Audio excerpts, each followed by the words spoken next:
check out this loser talking about RRSPs. Why would you use RRSPs? They're such scams. You don't know what you're talking about. What? Bro, what are you talking about, man? Don't listen to that guy. RRSPs are not scams. Here are the common RRSP myths that I'll bust in this video. RRSPs and most registered accounts are misunderstood. Now overlay that with our general distrust with the government and our innate resentment against paying taxes, it's easy to start believing claims like these. These myths originate from a dangerous cocktail of misunderstanding, half-truths, and half-truths that continue out of sheer ignorance and sometimes malice. Bad news pandering that hurts you if you follow it blindly. So here's the video before I dispel this myth. Let's watch it together. What the government doesn't want you to know. RRSPs are not for business owners and they are not in your favor.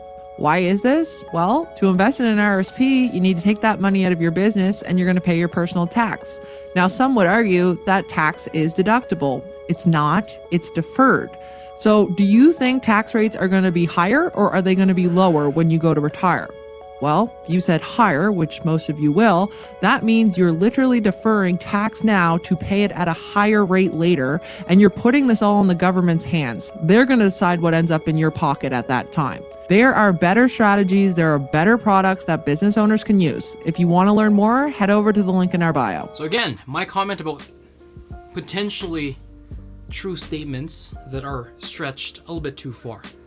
Now, these are not going to be in any particular order, but myth number one, the government has had massive deficits, therefore they would need to raise taxes in the future and you will have a higher tax rate later. So deferring taxes in an RRSP is a bum deal. Here's the truth. Canada is in debt, record-breaking levels of debt, and the budget up to this point, even after 8 years, still has not learned to balance itself.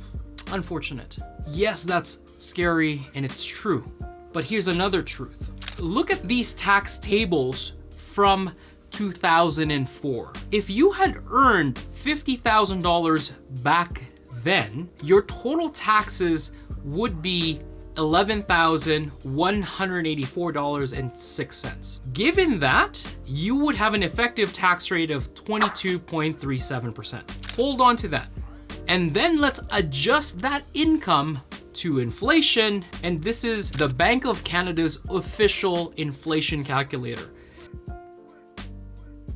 To have the same equivalent income of 50 grand back in 2004. Let's add another 3% to that to bring it up to 2024. You'll have an income of $77,445.07, again, to match the same 50 grand. Let's use the 2024 tax table here to get the calculations. Before I continue with the calculation, this claim is already looking busted.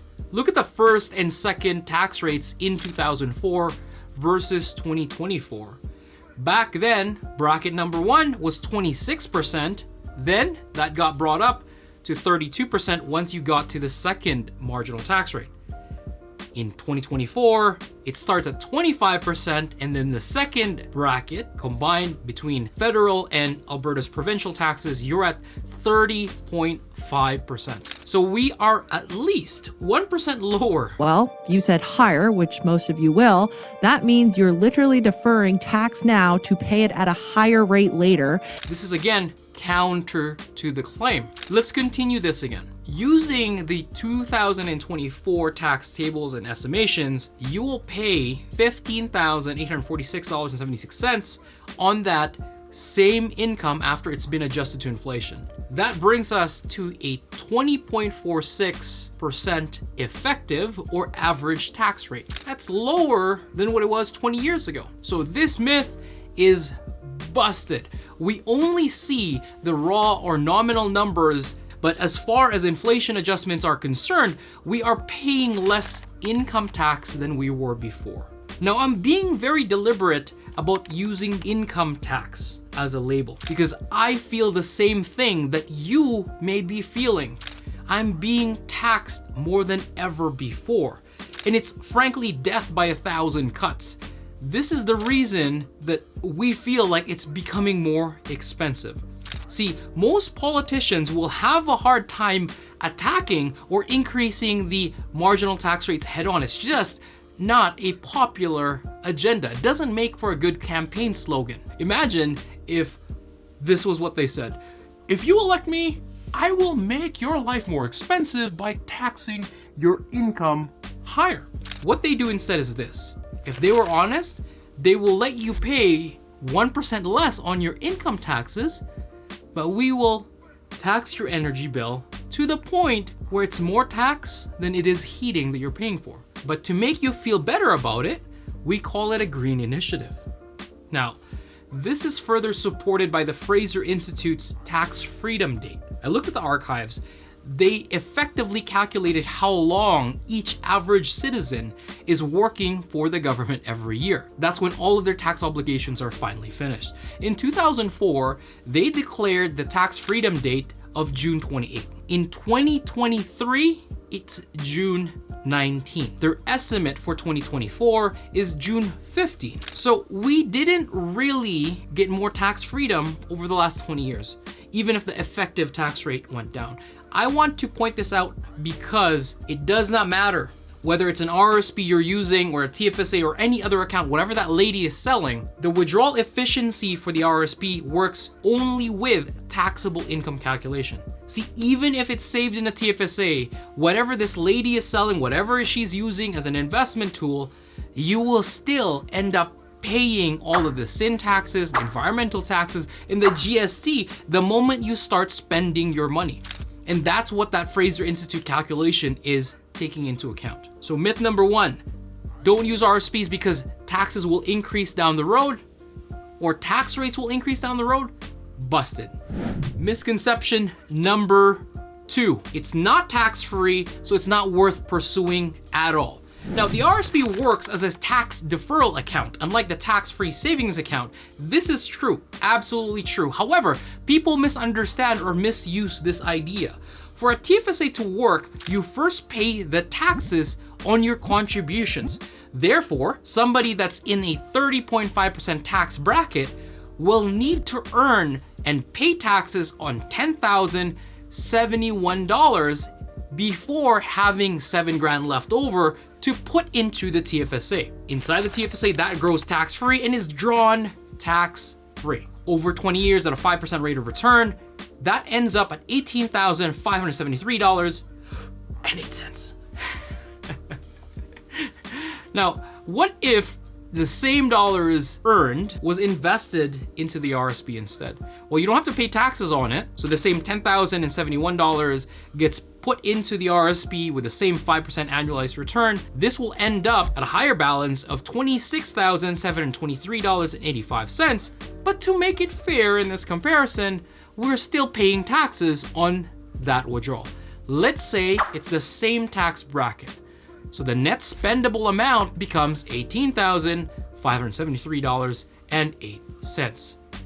This is where most TFSA versus RRSP comparisons fall short. They use the marginal tax rate instead of effective tax rates when looking at the withdrawals. I just want to be clear, I'm not being pedantic here. This is an important distinction. Taxes for your RRSP withdrawals will be based on your total taxable income for any given year. 20 years ago, the effective tax rate for that $50,000 based on our example for number one was 22.37%. Now it's 20.46%. So the tax deductions today is applied at your highest marginal tax rate, while the payments later will be taxed on your average or effective tax rate, which, by the way, you have more control over when you retire. See, while you're working, most people have T4 salaried income.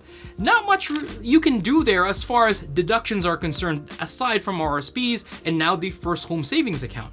When you retire, by deciding on a few things, you will actually have more power. You can choose which accounts to draw from first. Who among you and your spouse will make the withdrawals? And then you can then decide when to take out government benefits. These are just some of the ways that you can manipulate your total taxable income in retirement that you can't do right now. So even at the lower tax brackets, if your overall spending can actually be decreased in retirement, your overall income need goes down, so too will your taxable income. That will also decrease, and your average and effective tax rate will decrease. Most of these TFSA versus RSP calculations are being applied in a vacuum. They're not looking at the decrease in spending. This is even more effective for individuals who are in the third or fourth tax bracket. So we work with clients who have taxable incomes that puts them in the 48% tax bracket right now. Then when we draft a retirement income plan, we would make sure that we're managing withdrawals so that their effective tax rates end up at 15 to 20% throughout retirement. That delta, that difference is the real win for the RRSP for high income individuals. You get that deduction at a higher tax rate, you pay taxes on a lower effective tax rate down the road, you keep the difference. So let's move on to myth number 3. Hey, I'm sorry to interrupt, but I promise it's worth it. If you're the type of person that's watching educational videos like this, it must mean that you're quite serious about making smart financial decisions and you're really quite wise about planning for your retirement. If that's the case, I have something for you. If you go to readytoretire.ca, again, that's readytoretire.ca, you'll see a free 45-minute webinar that's designed to help Canadians in their 50s start their worry-free retirement journey without needing perfect markets or having to rely on complicated investment strategies. And the thing is, it will work even if you feel like you're starting too late. In this webinar, I'll cover 3 important things. Number 1, I'll share the 7 easily avoidable mistakes that we've seen retirees make over and over again, and it's cost them tens of thousands of dollars, sometimes even more. If you learn that, you'll save some money so that you can add that back into your retirement fund. Number 2, I'll also share the biggest and most difficult challenge we have had to help our clients overcome in retirement, and I promise it's probably not what you think. Number 3, I'll also share the key and fundamental difference between what you're doing in investing now, what you're doing to get to where you need to be in retirement versus what you need to change in your investment philosophy once you are actually retired. We'll cover all of that so that you can have a more successful retirement. I'm excited to see you there. Be sure to grab your spot because it does fill up. All right, back to the video. The returns in RRSPs suck. So RRSPs are bad investments.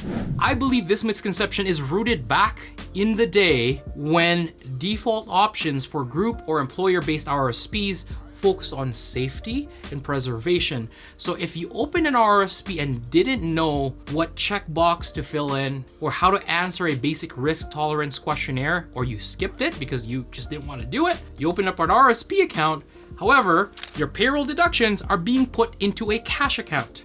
Cash really isn't designed for growth. It's designed for capital preservation. So imagine if you opened an RRSP in 2004 with your employer and you just left it all in the default, left it all in cash, probably would have ended up in a daily interest account or GICs or money market accounts or straight up undeployed cash, it would not have grown. This is then perpetuated by financial institutions who market for the RRSP season, the first 60 days of the year. Banks, insurance companies, companies that are in financial services, that are brokering and selling investments, spend billions of dollars appealing to your fear of missing out on that sweet refund. Now, this short-term burst of focus makes most consumers believe that RRSPs are opened for annual refunds instead of growth. That's all they look at. Here's where this whole idea will fall apart. The RRSP is just an account, the registration type. What fuels the actual return and how well your RRSPs grow over time is the investment selection within the RRSP. So if you picked a stock or an equity-focused allocation within one RRSP versus another account that's focused on bonds and fixed income and cash, the former will typically have a higher return over time. Now, in short, the return you get has nothing to do with the fact that it's an RRSP, but it has everything to do with how much risk and volatility you're comfortable taking within that investment account. That same comment applies for TFSAs, RESPs, or any other registered accounts. If you leave it all blank, most employer plans now will default into an asset allocation that's adjusted to your age. So this has now improved. Myth number 4, RSPs have penalties and double taxation. Most of the time, this is repeated by people who have accidentally made withdrawals from their RSPs that don't understand what withholding taxes are. Before we go to current withholding requirements, let's first clarify what this means to have taxes withheld. What do you think would be more difficult for most people to do? Paying off a car loan over time, or paying a lump sum for that vehicle? Well, stats show that we've taken out record-breaking loans to buy cars because we can stretch out the payments. I would say it's the term payment option, right? Well, the same thing goes for taxes. If your employer doesn't withhold taxes on your income tax every paycheck, you will likely spend all of that income throughout the year and you'll have nothing left when it's due April 30th. The current withholding requirements or prepayment on taxes based on RSP withdrawals are 10% on the first $5,000 you withdraw, 20% for amounts between $5,000 and $15,000, and eventually when you make withdrawals that exceed $15,000, you will be required to pay a 30% tax withholding. So if you're withdrawing $20,000 from your RRSP in your financial institution, you will be required to prepay $6,000 to the CRA. So the bank is not taking that as a penalty. Remember that. They're just taking some of the taxes that you would otherwise owe, and then they're sending that ahead of time. Now, this must feel painful, taking home $14,000 after seeing your RSP balance go down by $20,000. That's what makes it feel like a penalty. But remember, this withholding is simply applied towards tax owing when you file your taxes later on. If you made an RSP withdrawal today of $5,000, for example, the bank will prepay $500 on your behalf. That's the 10%. Let's carry on with our example earlier. Let's say you have an estimated income of $77,445. That puts you in the second tax bracket with a marginal tax rate of 30.5%. This means any income above your current ordinary income, you should have a target prepayment or withholding of about 30%. You'll have a tax payable of $15,846. And let's say the employer did a bang-on job and they calculated that accurately. Now, because you've had an additional income from the RSP withdrawal, you would need to increase your tax payments to $17,371. But the bank only followed up and forwarded 10%. That means throughout the year, you've only paid $16,346. That difference between what's been paid and what you owe, if there's more payment than there's owing, that results in a refund if there's too much withholding. Or in this circumstances, because it's the opposite, you'll have a tax owing. The total tax for the year should have been $17,371.76, yet only $16,346 has been withheld and paid at source. That's all that's been paid throughout the year. This means you'll have a tax owing of $1,025. Then when your tax preparer or your bookstore tax software points out why there's an owing, they tell you that it's because of the RRSP. That's partially true. The more correct reason is that there were not enough taxes withheld when the RRSP was withdrawn. So this leads people to believe the two things. There's a penalty because there's that withholding, they're penalized from it, and then they'll also have a tax owing, so now there's a double taxation somehow. That's just not true. There simply was not enough taxes withheld at source. The planning lesson here is that if you understand your potential average tax rate or effective tax rate when you need to withdraw from your RRSPs, pre-retirement or while you're in retirement, ask your bank, your institution, your advisor to withhold the same effective tax instead of whatever the scheduled amount is, the default. For our clients, we use multi-year income projections and we look at tax rates. So if the effective tax rate is 18%, we request that the taxes withheld at source should at least be 18%, even if it's a small withdrawal, even if it's less than $5,000. That way, taxes are dealt with proactively. Myth number 5, RRSPs will cause an OAS clawback if you have it. Well, it depends on your total income. All sources beyond RRSPs and RIF withdrawals are added together when you retire. So having an RRSP alone and drawing from that doesn't automatically eliminate OAS or doesn't start a clawback. It's based on your total taxable income, and there's a threshold system applied to that. Once you exceed this income threshold or this income limit, 15 cents of every dollar of OAS entitlement is clawed back. In 2024, however, you need to exceed a total income, wait for this, a total income of $90,997 before you even get into clawback territory.